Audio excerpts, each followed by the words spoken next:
राधा मेरी स्वामिनी और मैं राधे को दास, जन्म जन्म मोहे दीजिए श्री वृंदावन धामवास। জয় জয় গোপাষ্টমী মহাউৎসব কি। গোপাষ্টমীর দিন কি লীলা হয়েছিল বৃন্দাবন ধামে। গোপাষ্টমীর অপার মহিমা রয়েছে। গোপাষ্টমীর লীলা কথা ভাগবতমের দশম স্কন্ধে শুকদেব গোস্বামী বর্ণনা করেছেন। তো আজ আমরা গোপাষ্টমীর মহিমা কথা শ্রবণ করব। এই গোপাষ্টমীর কথা যদি আমরা শ্রবণ না করি, গোপাষ্টমীর লীলাকে আমরা অবগত না হই, তাহলে আমাদের জীবনের অনেক অপূর্ণতা থেকে যাবে। ভাগবতম পুরাণ বিভিন্ন গ্রন্থ থেকে গোমাতাদের মহিমা এবং গোপাষ্টমীর মহিমাকে আপনাদের মাঝে প্রদান করব। আপনারা মন দিয়ে শ্রবণ করুন। বৃন্দাবনে কার্তিক মাসের শুক্লপক্ষের তিথির দিনে কৃষ্ণ গাভীদের পালন করার ফাইনালি অনুমতি পেয়েছিল, আর ওই দিনকে বলা হয় গোপাষ্টমী। এর আগে কৃষ্ণ বলরাম শুধুমাত্র গাভীর বাছুরদের পালন করত, কিন্তু এই গোপাষ্টমীর দিন থেকে কৃষ্ণ বলরাম গাভীদের পালন করার অনুমতি পেয়েছিল, তাই তো এই দিনকে বলা হয় গোপাষ্টমী। তো ভগবান শ্রীকৃষ্ণের 1 বছর থেকে 5 বছর সময়, এই সময়কে বলা হয় বাল্যকাল, বাল্যলীলা। আর এই বাল্যলীলার সময় কৃষ্ণ গাভীর বাছুরদের পালন করত। আর 6 বছর থেকে 10 বছর এই সময়টাকে বলা হয় পৌগণ্ড লীলা। কার্তিক মাসের শুক্ল পক্ষের অষ্টমীর তিথির দিন কৃষ্ণ বলরাম এই গাভীদের পালন করার অনুমতি পেয়েছিল, কিন্তু ভগবান কৃষ্ণের এই কার্তিক মাসের শুক্লপক্ষের আগেই তার 6 বছর পূর্ণ হয়েছিল। ভাদ্র মাসের জন্মাষ্টমীর দিনেই ভগবান শ্রীকৃষ্ণ 6 বছরে পরিণত হয়েছিল। তার বাল্যলীলা সমাপ্ত হয়ে পৌগণ্ড লীলায় পরিণত হয়েছিল, অর্থাৎ 6 বছর হয়েছিল। তো ব্রজ বৃন্দাবনের নিয়ম হলো 6 বছর বয়স হলে সে গাভীদের পালন করতে যেতে পারে। ভাদ্র মাসের জন্মাষ্টমীর দিন ভগবান কৃষ্ণ অলরেডি 6 বছরের হয়েছিল, কিন্তু 6 বছর হওয়ার পরেও কেন কৃষ্ণ বলরাম গাভীদের পালন করতে যেতে পারেনি? কেন কার্তিক মাসের এই শুক্লপক্ষের দিনেই কৃষ্ণ বলরাম গাভীদের পালন করার অনুমতি পেয়েছিল? এই 2.5 মাস পর্যন্ত কি হয়েছিল? কেন এই 2.5 মাস লেট হলো? এই 2.5 মাস আগে কেন কৃষ্ণ বলরাম গাভীদের পালন করতে যেতে পারেনি? আর এই 2.5 মাসের মধ্যে যে গুরুত্বপূর্ণ লীলা হয়েছিল, ওই লীলা আমরা শ্রবণ করব। এবং অবশেষে আমরা কৃষ্ণ বলরাম কিভাবে গাভীদের নিয়ে বনে গিয়েছে, লীলা করেছে, সেই লীলাও শ্রবণ করব। আর অন্তিমে আমরা গোমাতাদের মহিমা শ্রবণ করব, যে আমাদের জীবনে গাভীদের সেবা করা কতটা গুরুত্বপূর্ণ, গাভীদের সেবা করে আমরা কি প্রাপ্ত হব, এই সমস্ত কথা আমরা শ্রবণ করব। যে ভগবান শ্রীকৃষ্ণের চোখের ইশারার মাধ্যমে অনন্ত কোটি ব্রহ্মাণ্ড ধ্বংস হয়, যে কৃষ্ণের রোমকূপ থেকে অনন্ত কোটি ব্রহ্মাণ্ড সৃজন হয়, কৃষ্ণ তার ইচ্ছার মাধ্যমে সবকিছু করতে পারে। আর সেই ভগবান কৃষ্ণের এই বৃন্দাবনে গাভীদের পালন করার জন্য অনুমতি চাই। অনুমতি বিনা গাভীদের পালন করতে পারে না। বৃন্দাবনে ভগবান কৃষ্ণ হলো যশোদা মায়ের ছোট লালা। বৃন্দাবনে ভগবান কৃষ্ণের ঐশ্বর্য চলে না, এখানে কৃষ্ণকে ভালোবাসার মাধ্যমে ভক্তরা জয় করে নিয়েছে। কৃষ্ণ হতে পারে এই জগতের ভগবান, কিন্তু বৃন্দাবনের ব্রজবাসীদের কাছে কৃষ্ণ হলো তাদের নিজেদের। আর কৃষ্ণ তেমনই ব্রজবাসীদের অনন্য প্রেমের কাছে নিজেকে তেমন ভাবেই প্রকাশিত করে। কৃষ্ণ বৃন্দাবনে তার ঐশ্বর্য প্রকাশ করে না। তো কৃষ্ণ ভাদ্র মাসেই 6 বছরে পরিণত হয়েছিল। আসলে এই 2.5 মাস পর্যন্ত কৃষ্ণ আর বলরাম মা যশোদা আর নন্দ মহারাজকে বোঝাচ্ছিল, তাদেরকে রাজি করার চেষ্টা করেছিল যে হে যশোদা মা, দেখো আমি কত বড় হয়েছি, এবার আমি গাভীদের পালন করতে পারবো। কিন্তু মায়ের মন কি মানে? মা যশোদা তো মনে করে আমার ছোট্ট কানা ও কিভাবে এত বড় গাভীদের পালন করবে। তাই মা যশোদা কোনোভাবেই রাজি হচ্ছিল না, নন্দ মহারাজও রাজি হচ্ছিল না। তো তাদেরকে রাজি করানোর জন্য এই 2.5 মাস অতিবাহিত হয়েছিল। এবং আর একজন আচার্য অ্যাওয়ার্ড বর্ণিত করেছেন যে এই 2.5 মাস পর্যন্ত যশোদামা আর নন্দ মহারাজ কৃষ্ণ আর বলরামকে বোঝাচ্ছিল যে হে কৃষ্ণ, কানহা, তুমি বৃন্দাবনের অরণ্যে যাবে, দেখো বৃন্দাবনের অরণ্যে অনেক কাঁটা রয়েছে, পাথরের কণা রয়েছে, সেসব তোমার পায়ে লেগে খুব ব্যথা লাগবে, তোমার পা কত কোমল। তাই এই 2.5 মাস পর্যন্ত কৃষ্ণ বলরামকে বিভিন্ন রকমের শিক্ষা দিচ্ছিল, বোঝাচ্ছিল যে বৃন্দাবনের বনে গিয়ে এভাবে এভাবে তোমরা চলবে, এভাবে গাভীদের পালন করবে। এ তো 2টা কারণ ছিল এই 2.5 মাস অতিবাহিত হওয়ার জন্য। এবং 3 নম্বর যে কারণ যেটা সব থেকে গুরুত্বপূর্ণ কারণ। প্রিয় ভক্ত, এই কথাটি শুনলে হৃদয়কে বিধিন্ন করে দেয়, আর হৃদয় কৃষ্ণ প্রেমে পুলকিত হয়ে যাবে এই 3 নম্বর কারণটি শ্রবণ করলে।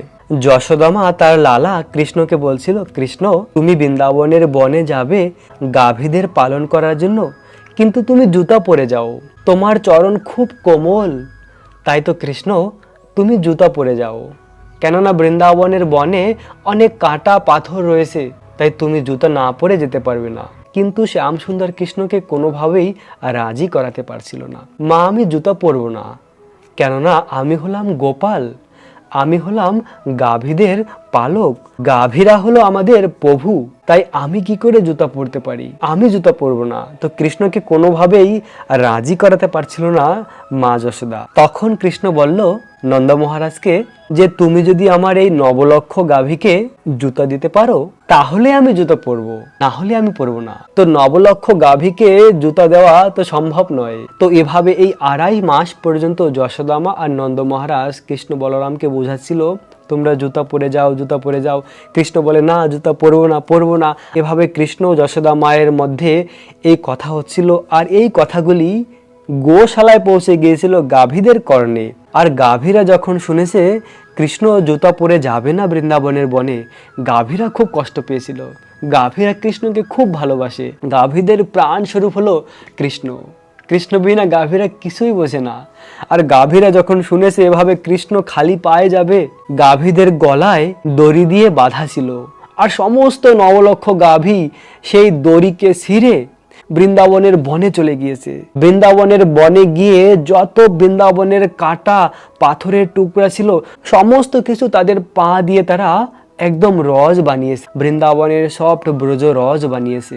বৃন্দাবনের একটাও পাথরের টুকরা নেই বা এমন কিছু নেই যার মাধ্যমে কৃষ্ণের পায়ে ব্যথা লাগতে পারে, কেননা সমস্ত কিছু গাভীরা তাদের পা দিয়ে নরম করে দিয়েছে। এই 2.5 মাস পর্যন্ত গাভীরা এটাই করেছে। ভেবে দেখুন গাভীরা কৃষ্ণকে কত ভালোবাসে। প্রিয় ভক্ত, আজ আমরা বৃন্দাবনে গিয়ে যে ব্রজ রস পেয়েছি, এই ব্রজ রস হলো গাভীদের কৃপার মাধ্যমে পেয়েছি।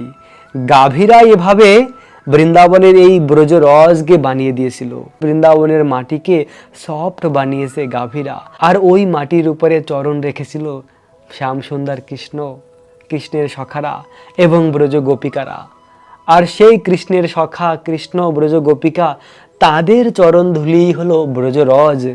তাই তো এই ব্রজ রজ এত দুর্লভ।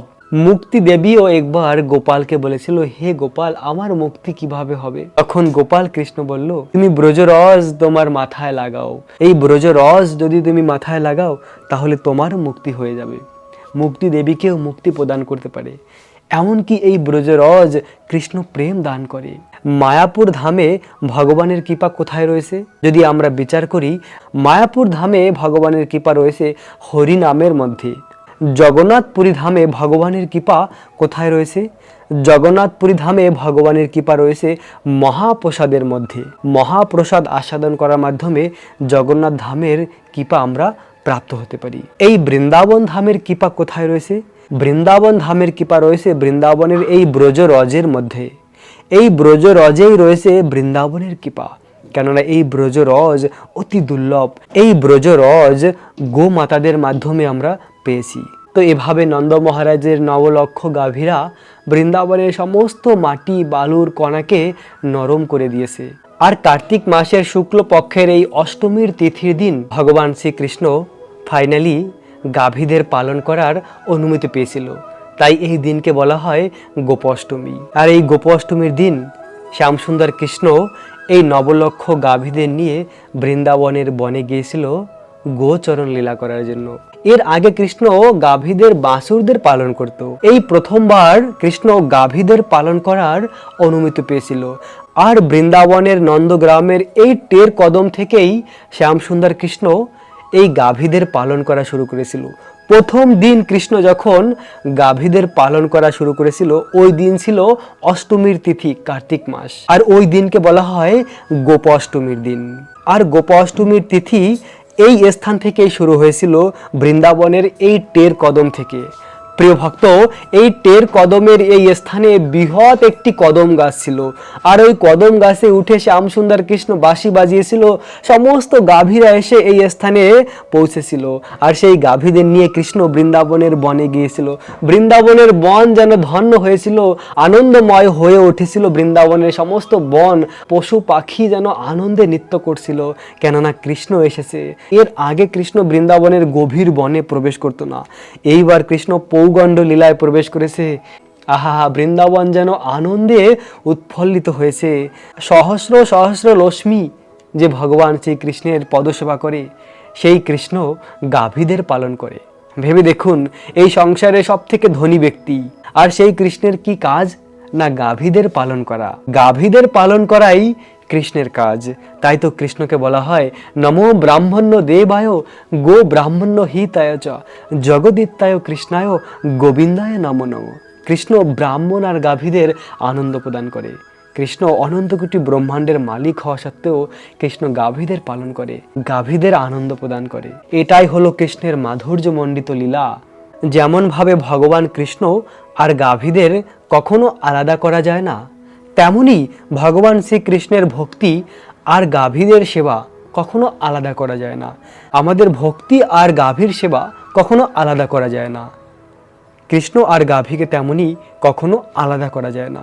তাই তো যদি আমরা ভক্তিতে অগ্রসর প্রাপ্ত হতে চাই, যদি আমরা কৃষ্ণকে প্রাপ্ত হতে চাই, তাহলে অবশ্যই আমাদের গোমাতাদের সেবা করা উচিত, গাভীদের সেবা করা উচিত। গাভীকে ভালোবাসার মাধ্যমেই কৃষ্ণকে প্রাপ্ত হতে পারি। যদি কেউ সকালবেলা স্নান থেকে উঠে গাভীকে একবার পরিক্রমা করে, তাহলে এই পুরো পৃথিবীকে 7 বার পরিক্রমার ফল প্রাপ্ত হয়। ভেবে দেখুন, একবার গাভীকে পরিক্রমা করলে 7 বার এই পৃথিবীকে পরিক্রমা করার ফল প্রাপ্ত হওয়া যায়। আপনাদের সকলের ঘরে বাচ্চারা রয়েছে, বাচ্চারা যদি পরীক্ষায় ভালো রেজাল্ট করতে চায়, তাহলে তাদেরকে দিয়ে গোমাতাদের সেবা করানো শিক্ষা প্রদান করুন। যদি বাচ্চারা গোমাতাদের সেবা করে, তাহলে অবশ্যই তাদের রেজাল্ট ভালো হবে। গোমাতার মহিমা যদি আমরা বলি, তাহলে আমাদের কণ্ঠে স্বয়ং সরস্বতী দেবী প্রকাটিত হয়। দেবী সরস্বতী প্রকাটিত হয় গোমাতার মহিমা যদি আমরা বলি। এবং গোমাতার শ্রী অঙ্গে যদি আমরা হাত রাখি, যেমন হাত দিয়ে গোমাতার গলায় এভাবে আদর করে না, ওভাবে যদি আমরা আদর করি, তাহলে আমাদের হাতের রেখা পরিবর্তন হতে পারে। প্রিয় ভক্ত, শুধুমাত্র গোমাতার শ্রী অঙ্গে যদি আমরা হাত রাখি, গোমাতাকে আদর করি, তাহলে আমাদের হাতের সমস্ত খারাপ কিছু পরিবর্তন হয়ে সমস্ত শুভ লক্ষণ প্রকাশিত হবে। আমাদের হাতের রেখা পরিবর্তন হয়ে যাবে, কিছু মঙ্গলময় হবে হাতের রেখা। গোমাতার শ্রী অঙ্গে আমরা হাত রাখলে, গোমাতাকে আদর করলে, এরকম অপার মহিমা পুরাণে বর্ণিত রয়েছে। প্রিয় ভক্ত, ভেবে দেখুন, একবার যদি আমরা গোমাতার শ্রী অঙ্গে হাত রাখি, আদর করি, তাহলে আমাদের হাতের রেখা পরিবর্তন হতে পারে। যদি আমরা রাস্তা দিয়ে হেঁটে যাই, যদি আমাদের সামনে গোমাতা আসে, তাহলে গোমাতাকে ডান দিকে রেখে আমাদের যেতে হয়, তাহলে সেটা খুব শুভ লক্ষণ। যখন অক্রূর বৃন্দাবনে এসেছিল, গোমাতাকে ডান দিকে দেখেছিল, আর ডান দিকে গোমাতাকে রেখে অক্রূর গোমাতাকে পরিক্রমা করেছিল, আর তারপরে সঙ্গে সঙ্গেই কৃষ্ণের দর্শন পেয়েছিল। তাই আমরা যদি এই জীবনে কৃষ্ণকে চাই, তাহলে যখন রাস্তা দিয়ে যাব, গোমাতাকে ডান দিকে রেখে যেতে হয়। যারা গ্রামের কৃষক রয়েছেন, যারা জমি চাষ করেন, যাদের গাভী রয়েছে, ওই জমির উপরে যদি গাভীর গোমূত্র ভূমিতে পড়ে, যে ভূমিতে গাভীদের গোমূত্র ভূমির উপরে পড়ে, ওই ভূমিতে 100 গুণ বেশি ফসল ফলিত হয়। তাই তো কৃষকেরা যারা রয়েছেন, আপনাদের জমির উপরে গাভীদের পালন করবেন। গাভীদের গোমূত্র যদি জমির উপরে পড়ে, তাহলে 100 গুণ আপনাদের ফসল বেশি প্রাপ্ত হবেন। এরকম গাভীদের মহিমা পুরাণে বর্ণিত রয়েছে। এবং অদিতি মাতা ভগবানকে পুত্র রূপে প্রাপ্ত হয়েছিল এই গোমাতাদের কৃপার মাধ্যমে। কিভাবে? না, দুধ পান করে পয়াব্রত পালন করেছিল, আর এই পয়াব্রত অনুষ্ঠান করে ভগবানকে প্রসন্ন করেছিল অদিতি মাতা। আর একটা অতি গুরুত্বপূর্ণ বিষয় হলো, যে ভুলটা করার মাধ্যমে নরক প্রাপ্ত হয়, গোমাতাকে কখনো আমাদের ঝুটা খাওয়াতে নেই। কখনো কখনো দেখা যায় আমরা খাওয়ার পরে কোনো অবশিষ্ট খাবার বেঁচে আসে, ওই ঝুঁটাকে আমরা গোমাতাকে খাওয়াচ্ছি, এর মাধ্যমে মহা পাপ হয়, ধরিত্রী কেঁপে উঠে। গোমাতাকে কখনো আমাদের ঝুঁটা খাওয়াতে নেই, আর এর মাধ্যমে মহা পাপ হয়, তাকে নরকের দরজাকে দর্শন করতে হয়, নরক যন্ত্রণা ভোগ করতে হয়। কখনো গোমাতাকে ঝুঁটা খাওয়াতে নেই, গোমাতাকে পবিত্র বস্তুকে নিবেদন করা উচিত। তাই আমরা কখনো গোমাতাকে আমাদের ঝুঁটা খাওয়াবো না, এই কথাটা স্মরণ রাখুন। গাভীদের অপার মহিমা বর্ণিত রয়েছে। গাভীদের সেবার মাধ্যমে স্বয়ং ভগবানকে আমরা প্রসন্ন করতে পারি। একটি গাভীর মধ্যে ৩৩ কোটি ডেমিগড বসবাস করে। একটি গাভীর মধ্যে ৩৩ কোটি ডেমিগড রয়েছে। একটি গাভীকে পরিক্রমা করলে সমস্ত তীর্থকে পরিক্রমার ফল প্রাপ্ত হওয়া যায় এবং গাভী সেবার মাধ্যমে ভগবানের অনন্য ভক্তি প্রেম আমরা প্রাপ্ত হতে পারি। তাই প্রিয় ভক্ত, এই গোপাষ্টমীর দিন থেকে আমরা মন থেকে সংকল্প করব কি না, গাভীদের সেবা করা, গাভীদের হৃদয় থেকে ভালোবাসা। কেননা কৃষ্ণ থেকে গাভী আলাদা নয়, কৃষ্ণ ভক্তি থেকে গাভীদের সেবাও আলাদা নয়। তো এই গোপাষ্টমীর তিথি আমরা কবে পালন করব? ৯ তারিখে হলো এই গোপাষ্টমী মহা উৎসব। কার্তিক মাসের শুক্ল পক্ষের অষ্টমীর তিথি হলো এই ৯ তারিখ। এই ৯ তারিখে আমরা গোপাষ্টমী মহা উৎসব পালন করব। গাভীদের ওই দিন বিশেষ করে আমরা পুজো করব। অনেক সুন্দরভাবে বিভিন্ন দ্রব্য দিয়ে পূজা করতে হয়, গাভীকে সুন্দর সাজাতে হয় এবং গাভীকে অনেক সুন্দর সুন্দর ঘাস খাওয়াতে হয় এবং মাতাজিরাও ওই দিন গোপ বালকের রূপ ধারণ করে এবং মাতাজিরা পাগড়ি বেঁধে গোপ শাখা হয়। এবং এই গোপাষ্টমীর দিন রাধারানী তার চরণকে দর্শন দেয়। প্রিয় ভক্ত, রাধারানীর চরণকে দর্শন করা অতি দুর্লভ। শুধুমাত্র বছরের এই একটি দিন, গোপাষ্টমীর দিন, রাধারানী তার চরণকে দর্শন দেয়। কেননা এই দিন রাধারানী গোপ সখা হয় বৃন্দাবনে। এই দিন রাধারানী গোপ সখা হয়ে বৃন্দাবনের অরণ্যে যায় গাভীদের পালন করার জন্য। আহা হা, কত মধুর লীলা! তাই তো প্রিয় ভক্ত, বৃন্দাবনের রাধারানীর চরণ দর্শন পাওয়া যায় গোপাষ্টমীর এই দিনে এবং মায়াপুর ধামেও রাধারানীর চরণ দর্শন পাওয়া যায় এই গোপাষ্টমীর দিন। কেন না, এই দিনই বৃন্দাবনে যত গোপিকা ছিল তারা সকলে গোপ সখা হয়েছিল। আর গোপ সখা হলে কি হয় না, তখন তার চরণ দর্শন করা যায়। তাই তো ওই দিন চরণ দর্শন করা যায় বৃন্দাবনে রাধারানীর। তাই আপনারা সকলে ওই দিন রাধারানীর চরণ দর্শন করে জীবনকে ধন্য করুন। এবং মাতাজি যারা রয়েছেন তারা চাইলেও ওই দিন গোপ শাখা হতে পারেন। এভাবে আনন্দের সঙ্গে আপনারা সকলে এই গোপাষ্টমী মহোৎসবকে উদযাপন করুন আর এই গোপাষ্টমীর লীলা কথা শ্রবণ করুন। এই লীলা শ্রবণ করার মাধ্যমে অপ্রাকৃত আনন্দ লাভ করবেন। প্রিয় ভক্ত, আপনাদের সকলকে গোপাষ্টমীর অনেক অনেক শুভেচ্ছা, অভিনন্দন। রাখবেন নিজেদের অনেক যত্ন, থাকবেন কৃষ্ণ ভাবনাময়। রাধে রাধে।